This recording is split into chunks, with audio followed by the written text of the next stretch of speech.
Hello, this is Rudy.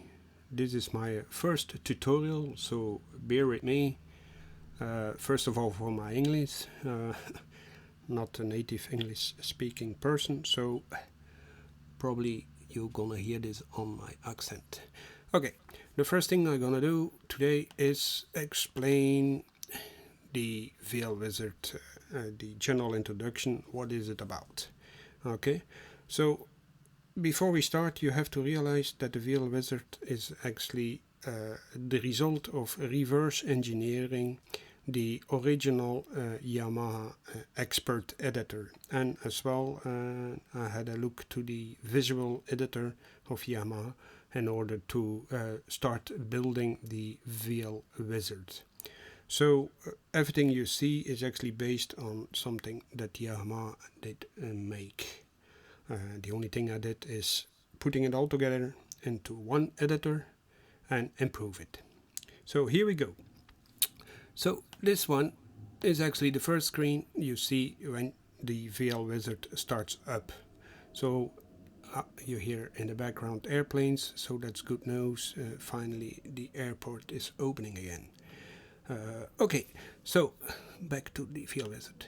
So this is the main screen. So if you see 1, 2, 3, 4, 5 buttons, and all the rest seems to be dimmed. So this one is active and this one is active. I'm not going into in the settings. I'm first gonna go into what we call the voice library or the voice browser. The voice browser, if everything is correctly installed, looks like this. You have a library selector, you have a category selector, and you have actually the voices belonging to the category belonging to that library. Here you have a little image of the person or representing actually the library. So the idea is that later on, if people make their own libraries and they want to distribute it, they can make a little nice picture of it. And here you actually see the image associated with the voice you're selecting. So you see some have already a little nice picture, and while the other voices still have the standard pictures. Okay, so that's the voice browser. What we have here is the option to implement or import .all libraries, so the original VL70m libraries, and Midi files containing voices, VL voices, .6x files containing the VL70 formats. Okay, so if everything goes well and the VL Wizard detects all the necessary criteria, it will import this voice then into the active library. The other thing you see is a little bin, so remove the voice from library, it says. So if you click it, it will say okay, remove. If you say now remove, then it will remove it from the library, but not from the disk. So you will have to manually delete it from the folder. Here you see another button. So what this is actually doing is it doesn't send the voice when you press it. It sends only the effect data or the effect parameters that are part of the voice. So this without overwriting the actively loaded voice. We will explain it later. And here, if you press this button, then you actually load the voice which has been selected. So if we take this one, if we press send, and it will send it to the VL70. And if everything goes right, then you will hear the VL70 and you will see it on the display as well. What you see on the display of the VL70 is this. It's what I call the display name or the display name of the voice. Okay. Now, if you have a large library, for example this one with a lot of voices, you can use the search feature and you can say give me everything that starts with buzz, voila, and there you have this voice.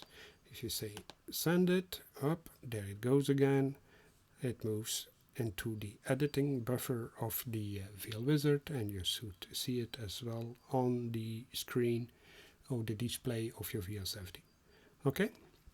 So this is in very short explained what the voice browser is about. I will give you a little bit more details on this later on. Okay, once a voice is loaded, you see 1, 2, 3, 4 buttons here. These are the most important buttons, and these are more widgets or tools or settings, so you don't need to worry about this. Let me first explain you this.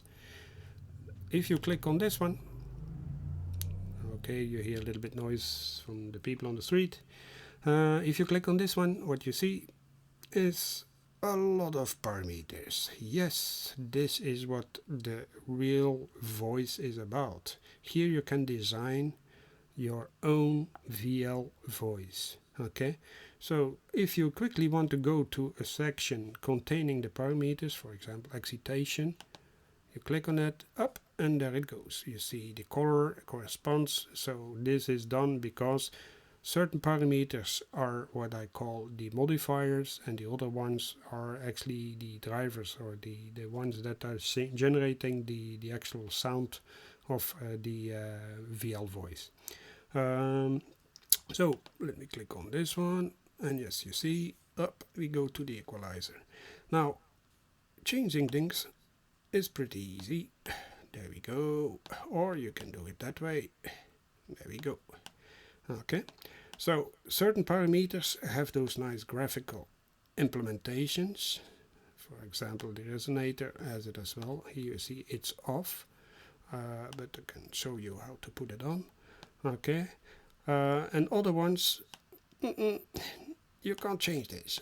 Why is this? Is because first of all, it's not always that easy to implement a graphical thing. We'll see in the future versions if I can further improve that. So, but to change this one, you simply use those buttons, and at least you see the graphical representation of what that is about.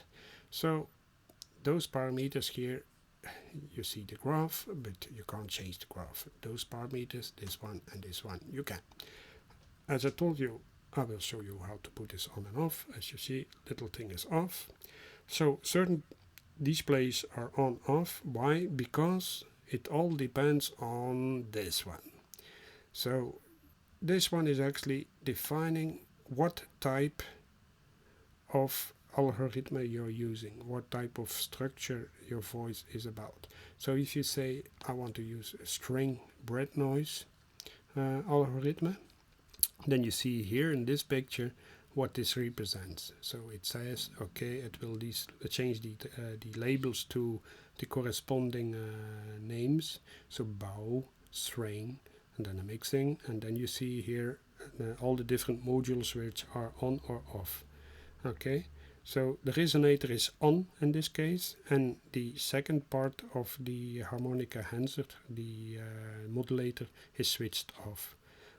If you switch back to pipe, then you see read, pipe, mixing, modulator on, resonator off. Okay, so why is this done? It's just to avoid that you all get confused. You should simply focus on the parameters which are relevant. So in this case I said the resonator is on. As you can see, the resonator is on, and as you can see, the harmonic enhancer, the modulator, is off. Okay, so important, this has quite an influence on the way your sound is going. So always first define what this is about. Okay, now let's move to the other things. So I explained more or less here. Yeah. Oh, before we move on, as you see, those colors may be a little bit annoying for some, and other ones will like it. So if you want to change this, simply go in the settings, ocean, voila, that get a little bit more blue, red devil, and then you get a little bit more red, nature, or green, for those people who like MS-DOS. Or if you actually say, no, I'm not happy with this all, then you can actually change and make your own templates. You see, so I will not lose your time with this, just that you're aware it is in the settings, color theme, and then you can select it, high contrast and things like that. Okay.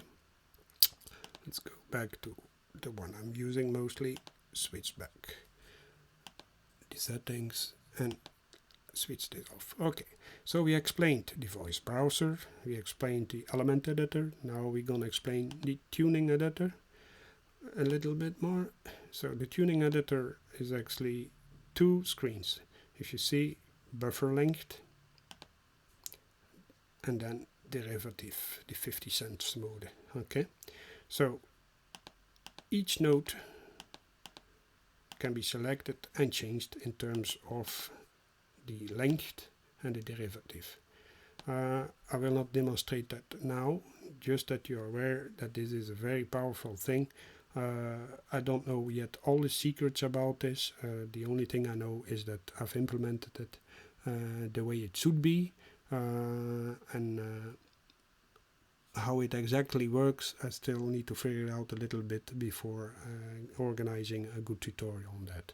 Okay, so this is the tuner. Now we go to the common or system window. The system, this one has several blocks, so the miscellaneous, the controller and the envelope. The important thing is that you see here, system, this is not part of a voice.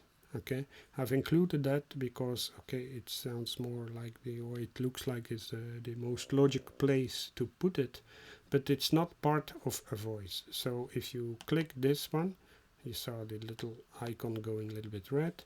What this does is just does a request to your VL70m to provide all its system parameters, and from here on you can actually change the system settings of your VL70m.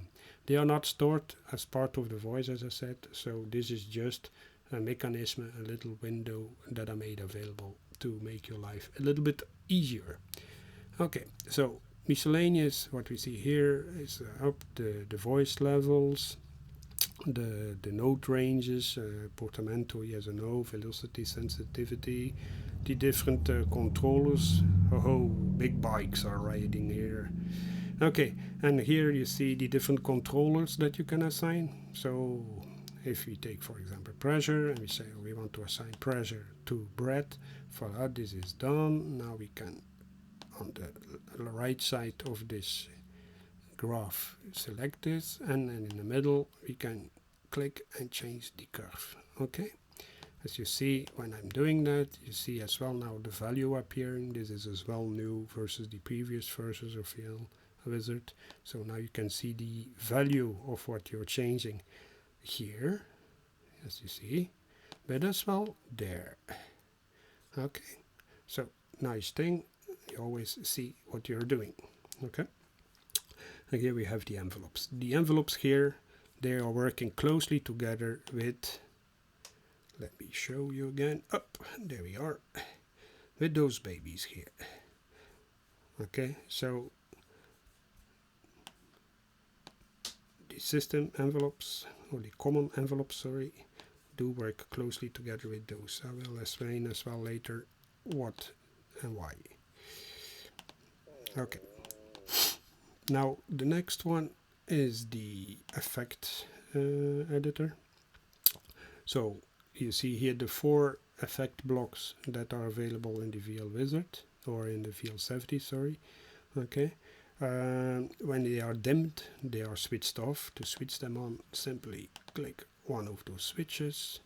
Okay, to change the values, there you go, simply select and move them. Okay, to change the routing, up, click this button, and the routing is changing. And to change the type of effect block, simply click one of those, and there you go. You see here this as well. What this is about is a way to quickly change your settings. For example, let's put everything dry, chuck, there we go, voila, all switched off, everything dry, and the sound of your VL70 will not be influenced by any effect at all. This is also good for people who just want to use the VL70 in a studio and use external effects. Okay, we switch that off, voila. So voice browser, element editor, tuner, the common editor, and the effect editor. Okay. Now, what this is about here, this is an image which is assigned to the voice. Okay. So to change the image, simply click on that and select any image that you want. The important thing is that the images have to be part of the subfolder, which is located in the VL Voices folder. So let me show you that. Click on it here, as you can see. So imagine that we say, oh, we want to change this to that one. Voila, there we go. And now we have a little nice bass or bass guitar. Okay, if you want to add it to the favorites, then you can do that. Let's open the voice browser. Let's see, as you see, nothing is added in terms of this one. So click add, and voila, as you can see, it's there. Okay, so let's switch that off.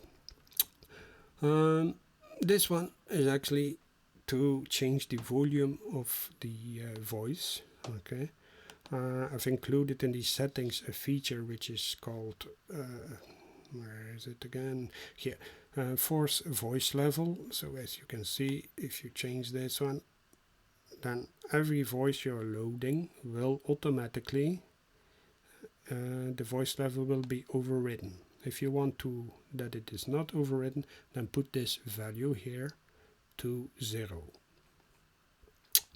Okay, here this one is the display name or the display name of the voice. So that's the one that you see on the front panel of your VL70. If you change this,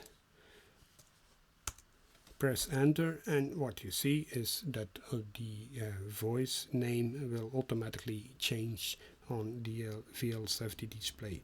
As you can see, sometimes it removes certain characters, and this is something I've implemented to avoid to ensure compatibility between Windows and Mac. Here you see the name of the element. The element is actually, like I said, here.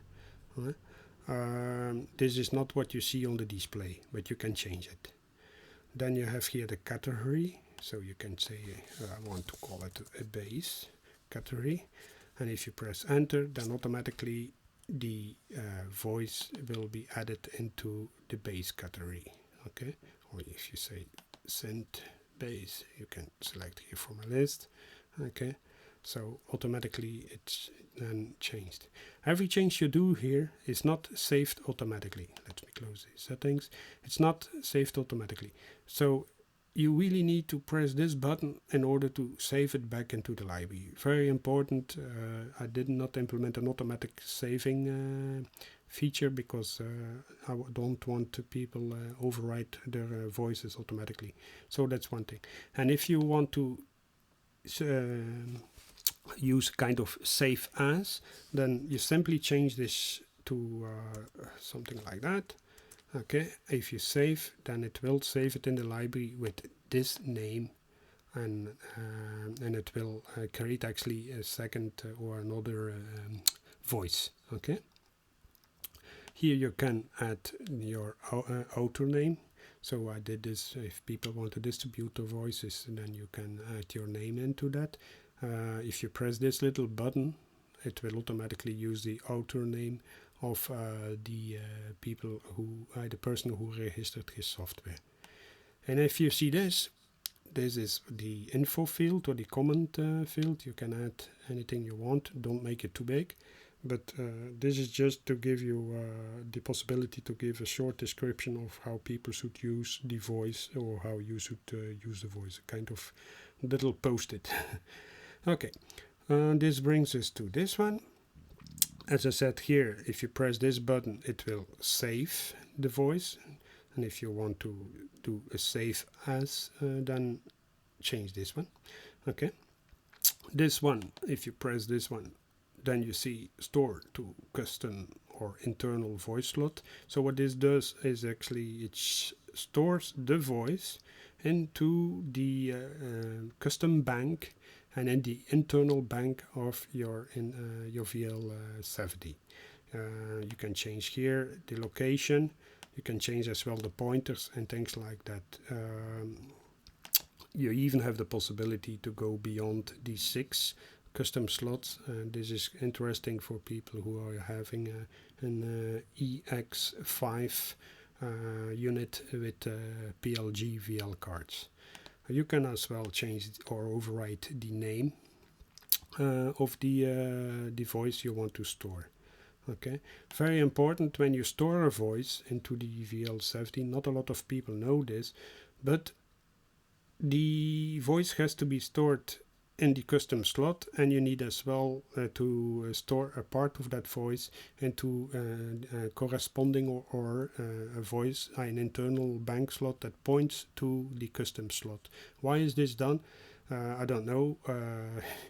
The only thing I've saw is that the parameters, you can't store all the parameters of an active voice in the custom slot. They are actually distributed between the custom bank and the internal bank. So you always need the combination of the two. Therefore, if you have a voice, store it in a custom slot and in an internal slot, and then select the internal slot on your VL70 in order to hear back the voice as it did sound when you were editing. Okay, so let me close that. I will later explain a little bit more on this, but let us focus on the general introduction. So if you press this one up, you see sending again, this auto display, and here it says ready. You can go for it, start playing again. Okay, so that's an option here. The other thing is here, this one. Yeah, if you click this one, you have the user sysx list coming up. What this is about is actually coming, if you go to the settings, let me close this again. Go to the settings, you see here sysx list. Okay, so that's the path, the folder that contains text files which contain special commands you can include to set your synthesizer to PLGVL mode. Okay, for example, I have here a few ones where I'm actually forcing my S90 into poly mode or a mono mode, or that I can change the curves and things like that. Quite advanced stuff, not for people who just begin and play with VL. This one is a compare button. So what this does is it sends the original loaded voice to your VL70, so you can hear how it sounded when you did load the voice, and after when you modify the voice. Okay, so here that were the buttons. This one. This is a little secret weapon of the VL Wizard, not available in the expert editor from Yamaha and such. A little gadget which allows you, if you select, for example, harmonica enhancer and you press save, it will actually save all the harmonica enhancer parameters of the currently loaded voice to a file that you want. Okay. You can select multiple ones, so all those parameters are stored individually and can be loaded individually back into any kind of voice you want. This is very interesting if you, for example, have the equalizer and say, those the equalizer settings of this voice, I don't know how they look like. Okay, so I want to reuse them. If you do that, if you press save, voila, and then you can store that in any kind of folder and reload it again. I will show that in future tutorials. So these are predefined blocks. So what this does, it just takes the parameters within each kind of group of settings, like for example everything of equalizer or the resonator, and store them. You can even store separately the effects. What you can do as well is start recording, okay, and if you start recording and you say oops, this one and this one, and then stop, okay. Normally that button should go on, I don't know, maybe have a look again, proceed, probably a little buggy, yeah, little buggy boy. Here it is. Okay, that will be solved as part of the other versions. Normally you can record a parameter, then you can save it, but as you saw, the save button doesn't appear. So this is something I need to do separately. What the advantages of this is that actually you can change specific parameters, this one, this one, this one, or multiple ones, here. It starts recording them, you can store them, and then you can later on reload them into a voice and quickly get your preferred parameters backloaded without having the need to go to each parameter. Okay, so here we are, snippets, Midi. Midi learn is actually the same mechanism as you can find back in many software synthesizers. So what this does is actually you can record you can map a controller to a parameter of the VL wizard. So only one parameter by controller, not multiple parameters per controller. We will explain that later as well, how this works. Then here we have the Phaser, that's as well a handy tool. What this does is actually it allows you to play a single track MIDI file in a loop, or you can record a MIDI a MIDI phrase, play it with your bread controller or with your keyboard and replay it. While replaying it, you can start changing parameters and hear immediately the effect of the parameter without even need to touch your keyboard or your bread controller. This works okay, but for certain parameters which include multiple bytes or multiple parameters that have a long sysax string, you need to be careful, because that sometimes can interrupt the sound. Anyway, it works. Okay, so here we have the overview of what the aftertouch values are when you touch a keyboard, the velocity, the bread control, the modulation wheel, and the pitch bend. So if I go and quickly touch the mouthpiece of my VX, then you see this changes, and if I press the buttons of my S90, you see as well, voila, that this all works nice. It shows as well the note and that is playing. Here this is MIDI in, MIDI out, MIDI through, and MIDI out. If you press, then you send actually a kind of MIDI reset, so to stop hanging notes and things like that. If you click this one, you can go an octave or two octaves down or up. Okay, so it transforms the MIDI note that comes in to a higher range. Okay. What do we have more? If you press this, then you see a little about window with the version. Very important. Always make sure you work on the most recent version.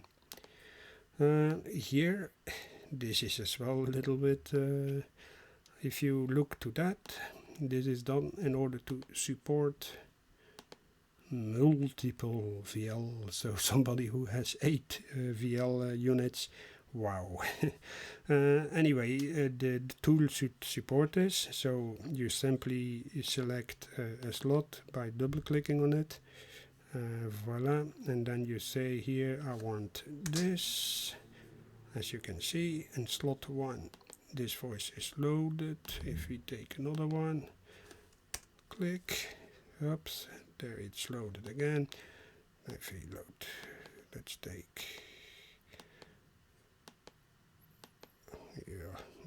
flute or something. Voila.